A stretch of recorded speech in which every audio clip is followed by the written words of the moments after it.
Hello from Kingfisher, Oklahoma. Today we're looking at Esther 8 and 9. Well, Esther receives Haman's house as a possession. You remember Haman was hanged because he was behind all this business about the death of the Jews.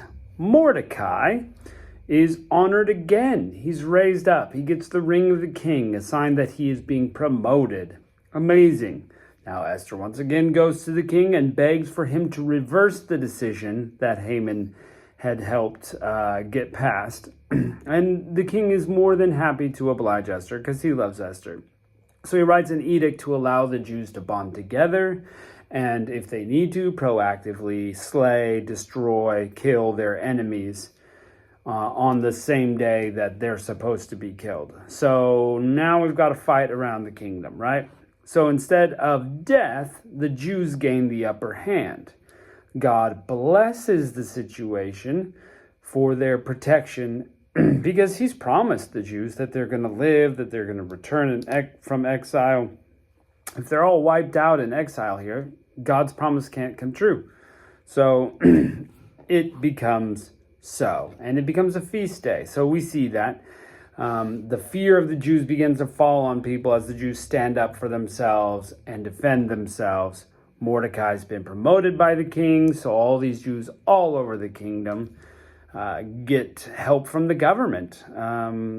They get to defend themselves. In the palace alone, in the region of the palace, the Jews kill 500 people. And Haman's sons are among them, whom Esther requests of the king also get hung. There's 10 sons there. And Esther begs the king for one more day. We've done all this on one day. Can we have one more day here to kind of solidify that the Jews will live? And it is so. And thousands, I think it's 75,000 or something like that get killed across the whole kingdom that are recorded. I mean, this is a big deal. A lot of people wanted the Jews dead, but it doesn't happen. So God's hand of protection and discipline at the same time, since they're in exile, is upon them. It's like God says, I will take care of the discipline. You let me do it. You people will not succeed against my people. It is my plan, he says, that will do it. And we never hear God's name mentioned, like I said before, kind of a trivia tidbit here that he's not mentioned in the whole book. But how in the world do a people who are lowest of the low in this exile, who are uninfluential, how do they get this? It's only God's hand. And so in your situation, it's the same thing. If you can't see the end, you can't see past the barriers, doesn't matter. If you're on track with God, God's got it. Okay? If you are having things go wrong and you've got sin in your life, well, you can't expect that God's going to take away all of your consequences, though he might. But there can't be an expectation that you're not living for God, but he's still going to do things for you. So get your life right. But then, see what God is going to do in your life. Now, he may not remove all your suffering in general. Sometimes that's discipline. Sometimes it's good for us. Sometimes it's just the fallen world we live in. But I think if Esther teaches us anything here, it's that as we seek God, God wins. Our problems can't win. Our enemies can't win. God wins. So let's jump in here and let's look at Esther chapter 8. On that day, the king Ahasuerus gave the house of Haman, the Jew's enemy, unto Esther the queen. And Mordecai came before the king, for Esther had told what he was unto her. The king took off his ring, which he had taken for Haman, and gave it to Mordecai. Another way that we see that the Jews were elevated and others are lowered. Esther set Mordecai over the house of Haman. And Esther spake yet again before the king and fell down at his feet and besought him with tears to put away the mischief of Haman the Agagite and his device that he had devised against the Jews. Now this is interesting. It seems from the language and from what we saw before that Esther is coming before the king unbidden again. So remember, she bid him, she took the chance that he might kill her by going in and inviting him to the banquet and exposing Haman, but it didn't settle the situations. So The language and the actions are the same. The king holds out the golden scepter before to say, you're fine, I'm not going to have you killed. And he does that here. Then the king held out the golden scepter towards Esther. So Esther rose and stood before the king. So it's almost like she had to go 2 times in before the king to beg for mercy for her people. And he extended it to her. So, wow, Esther, 2 times. Good job.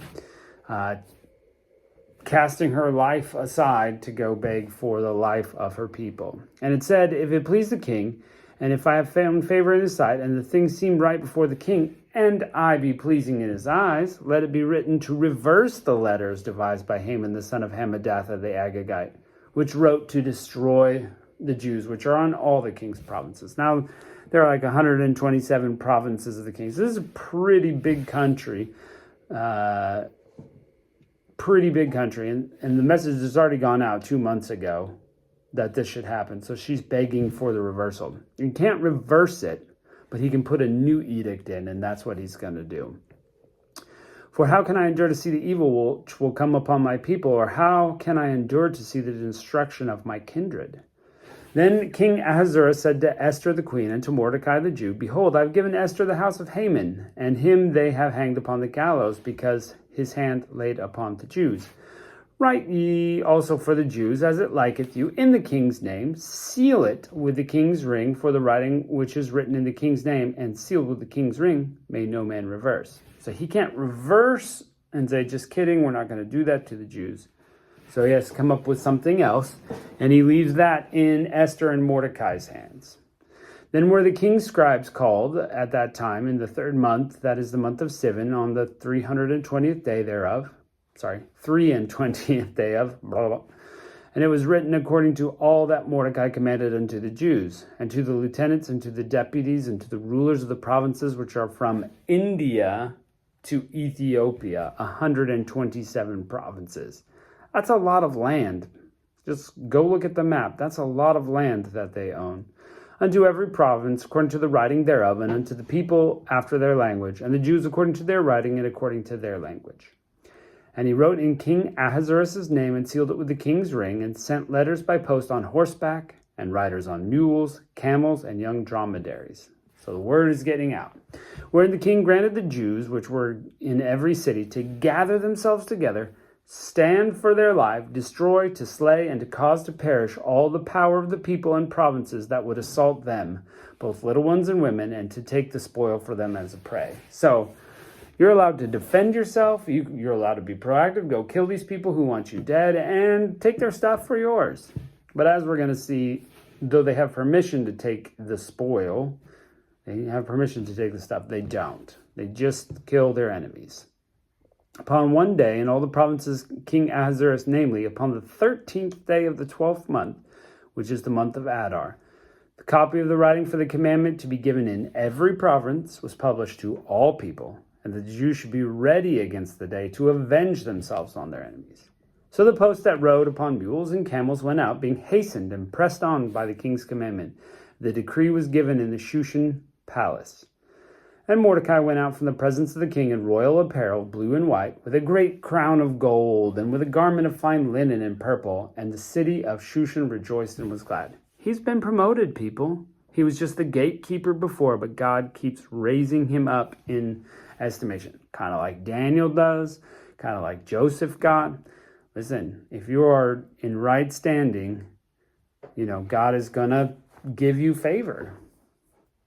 And the Jews had light and gladness and joy and honor. And in every province and in every city, whithersoever the king's commandment and his decree came, the Jews had joy and gladness, a feast and a good day. And many of the people of the land became Jews, for the fear of the Jews fell upon them. That's incredible. People are converting to follow God because they just know that that's where God is. God is working. The fear of the Jews came upon them. Ha! Pretty incredible. What we need in our churches today is not our power, but we need the power of God. We want to see people come to Christ, but we need to be praying that God's power will cause people to fear him and that they will join the church. Just a thought.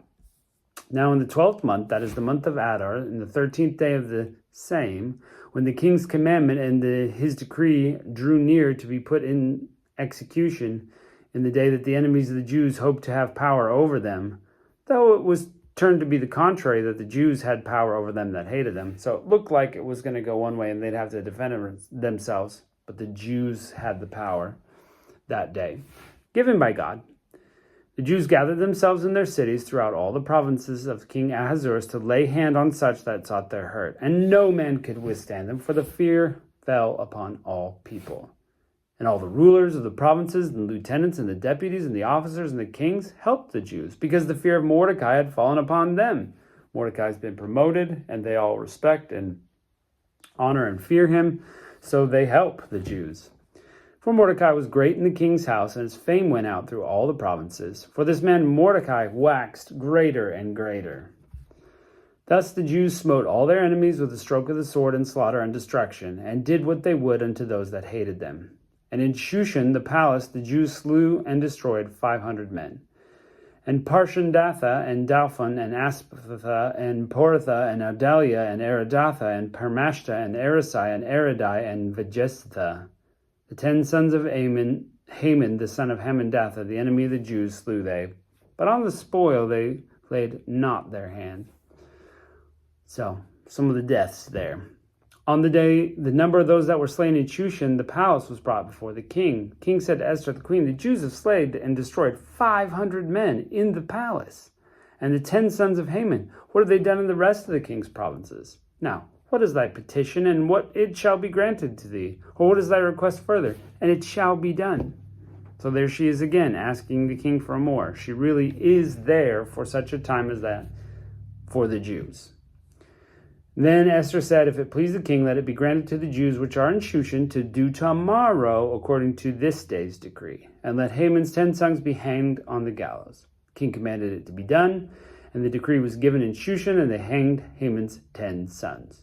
For the Jews that were in Shushan gathered themselves together on the 14th day, also the month of Adar, and slew 300 men at Shushan.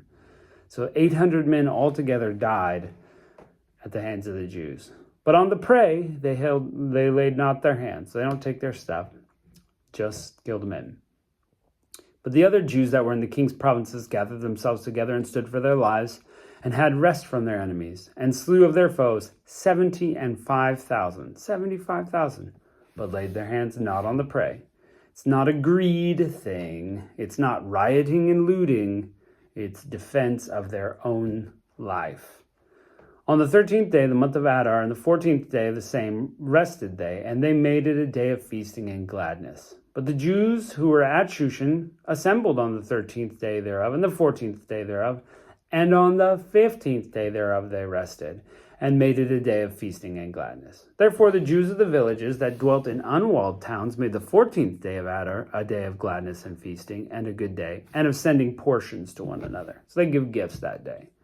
Mordecai wrote these things down, sent letters to all the Jews that were in all the provinces of King Ahasuerus, both nigh and far, to establish among them that they should keep the 14th day of the month of Adar, and the 15th day of the same, yearly. So now it's a yearly holiday, a yearly feast.